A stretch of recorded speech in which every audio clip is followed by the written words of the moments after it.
Bismillahirrahmanirrahim. Assalamualaikum warahmatullahi wabarakatuh. Apa kabar adik-adik siswa-siswi kelas 9?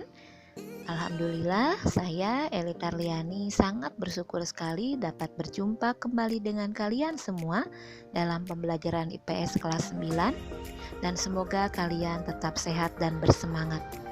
Pada pertemuan pembelajaran kali ini, kita akan membahas mengenai materi faktor pendorong dan penghambat perubahan sosial budaya.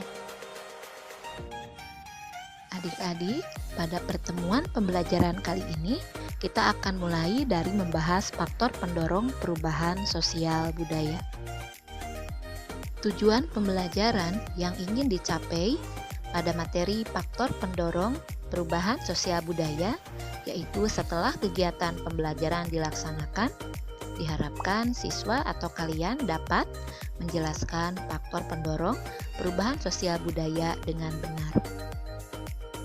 Adik-adik, pada pembelajaran yang telah lalu kita sudah membahas mengenai pengertian dan juga bentuk-bentuk dari perubahan sosial budaya.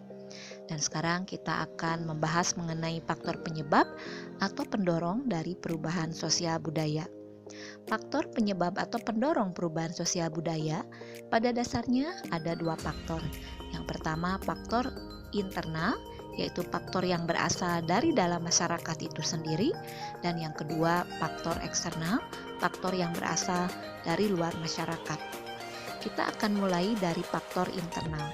Yang pertama adalah bertambah atau berkurangnya jumlah penduduk. Bertambah atau berkurangnya penduduk menyebabkan terjadinya perubahan sosial baik di daerah tujuan maupun di daerah yang ditinggalkan.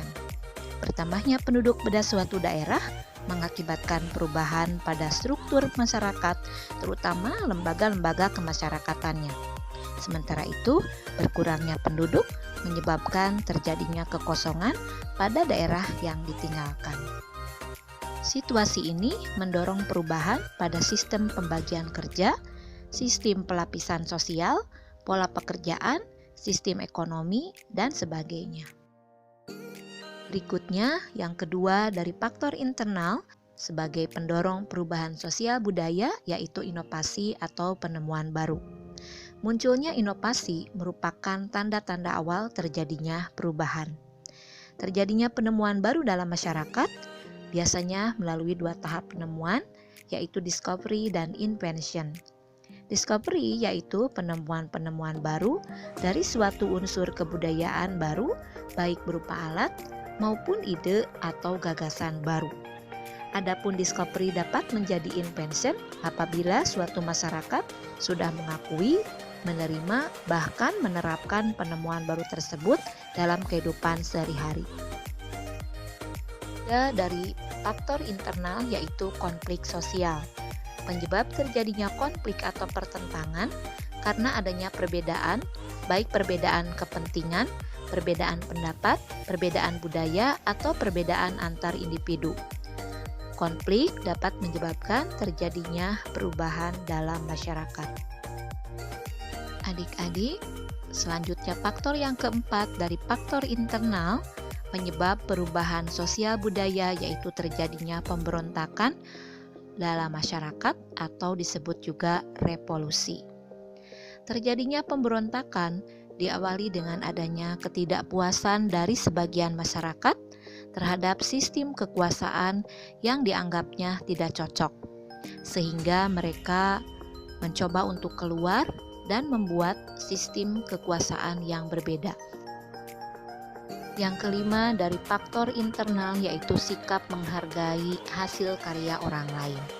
Sebuah hasil karya dapat memotivasi seseorang untuk mengikuti jejak orang lain, dan orang yang mampu menghargai karya orang lain akan terinspirasi untuk menciptakan sebuah karya sehingga akan bermunculan berbagai penemuan baru.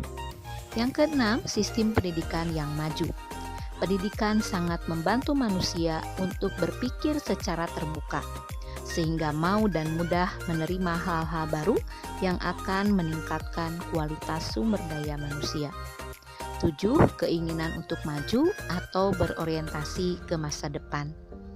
Setiap masyarakat menginginkan kehidupan masa depan yang lebih baik. Pemikiran ini akan membuat masyarakat berpikir lebih maju dan mendorong adanya penemuan baru. Yang kedelapan, sistem pelapisan sosial terbuka atau sistem masyarakat yang terbuka. Masyarakat yang terbuka memungkinkan terjadinya gerakan sosial yang bebas bagi seseorang, sehingga akibatnya setiap individu dapat mengubah status sosial mereka dari rendah ke tinggi melalui saluran-saluran mobilitas yang ada. Adik-adik, mari kita lanjutkan dari faktor penyebab perubahan sosial budaya berikutnya, yaitu faktor eksternal atau faktor yang berasal dari luar masyarakat. Yang pertama yaitu perubahan lingkungan alam. Terjadinya bencana alam menjadikan kondisi alam fisik menjadi berubah. Berubahnya lingkungan alam memicu munculnya perubahan sosial budaya pada masyarakat. Contohnya, bila terjadi bencana alam berupa banjir atau longsor, ini mengakibatkan masyarakat atau penduduk harus mengungsi ke daerah yang lebih aman. Dan di tempat pengungsian, mereka harus beradaptasi dengan lingkungan sekitar, baik itu lingkungan fisik maupun lingkungan sosial budaya. Yang kedua, dari faktor eksternal yaitu peperangan. Peperangan terjadi antara masyarakat yang satu dengan masyarakat yang lain di luar batas-batas negara. Akibat peperangan, kehidupan masyarakat menjadi menderita, penuh dengan ketakutan dan rasa cemas, serta harta benda pun menjadi hancur, yang akhirnya akan membawa kepada kemiskinan. Negara yang menang akan memaksa negara yang kalah untuk menerima kebudayaan mereka yang dianggap lebih tinggi, sehingga masyarakat yang kalah akan mengalami perubahan. Yang ketiga, dari faktor eksternal yaitu pengaruh masuknya kebudayaan masyarakat lain. Proses ini menyebabkan terjadinya beberapa proses. Yang pertama yaitu difusi. Difusi merupakan proses penyebaran unsur baru, baik berupa alat, ide, atau gagasan dari satu pihak ke pihak lain, dari satu tempat ke tempat lain, atau dari satu orang ke orang lain, dan dari satu masyarakat ke masyarakat yang lain. Difusi dapat dengan mudah tersebar ketika masyarakat itu terbuka dengan dunia luar. Berikutnya, yang kedua, akulturasi. Akulturasi yaitu terjadinya pembauran antara budaya tertentu dengan budaya lain, tetapi tidak menimbulkan budaya baru atau menghilangkan ciri budaya lama. Selanjutnya, proses asimilasi. Asimilasi yaitu pembauran budaya tertentu dengan budaya lain yang kemudian menimbulkan budaya baru atau menghilangkan ciri budaya lama.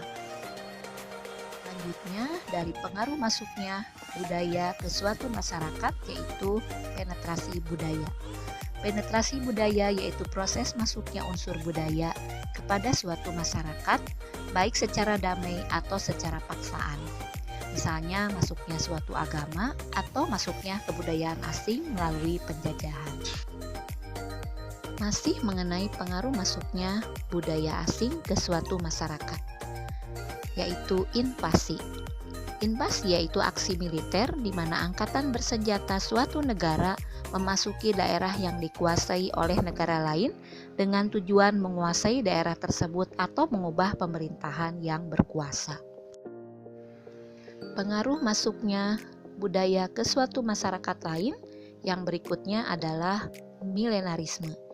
Milenarisme yaitu salah satu bentuk kebangkitan yang berusaha mengangkat golongan masyarakat bawah yang tertindas dan telah lama menderita dalam kedudukan sosial yang rendah yang nantinya akan merubah ke kedudukan yang lebih baik. Contohnya fenomena munculnya kerajaan baru yang diharapkan dapat membawa perubahan dalam masyarakat meskipun kenyataannya sangat berlainan. Adik-adik, pertemuan pembelajaran kita saya akhiri dulu sampai sini, dan seperti biasa ada tugas yang harus kalian kerjakan. Yang pertama, jelaskan yang dimaksud dengan inovasi, berikan contohnya. Yang kedua, jelaskan mengapa ketika ada perubahan lingkungan alam dapat menyebabkan perubahan sosial budaya.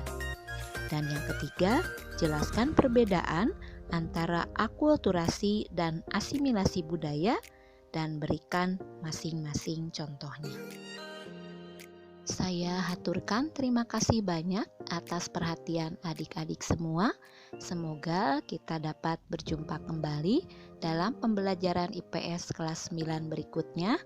Wassalamualaikum warahmatullahi wabarakatuh.